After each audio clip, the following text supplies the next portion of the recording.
Hello বন্ধুরা, আজকে আমরা রান্না করে দেখাবো মিষ্টি কুমড়ো দিয়ে আলু আর বেগুন মূলো দিয়ে নিরামিষ সবজি রান্না করছি। দেখতে থাকবে পুরো ভিডিওটা। আমি তো আমার পছন্দ মতো সবজিটা কেটে নিয়েছি, আপনারা আপনাদের পছন্দ মতো সবজিটা কেটে নেবেন। সবজিটা কেটে ধুয়ে দেখো, এই যে কড়াইয়ের মধ্যে আমি তেল দিয়ে দিয়েছি, তারপরে 5 ফোড়ন আর শুকনো লঙ্কা দিয়েছি। এইদিকে অল্প মুগ ডাল দিয়ে ভেজে নিচ্ছি, মুগ ডালটা বেশি ভাজা যাবে না। তারপরে দেখো যে সবজিটা দিয়ে নেড়ে চেড়ে দিব।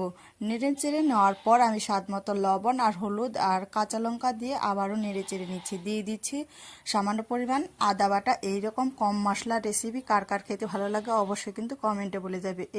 তারপর কষানোর পর আমি পরিমাণ মতো জল দিয়ে দেবো, যেহেতু এটা মাখা মাখা রেসিপি হবে। এইভাবে করেই কিন্তু। আর ভিডিওটা ভালো লাগলে অবশ্যই সাবস্ক্রাইব, লাইক, কমেন্ট করে পাশে থাকবে। দেখো আমার ঝোলটা যখন ফুটে আসবে তখন আমি দিয়ে দিচ্ছি অল্প পরিমাণ চিনি, তারপরে ঘি। তারপরে দেখো এখানে ভাজা জিরা বাটা দিয়ে আমি কিন্তু নামিয়ে ফেলবো। অবশ্যই বাড়িতে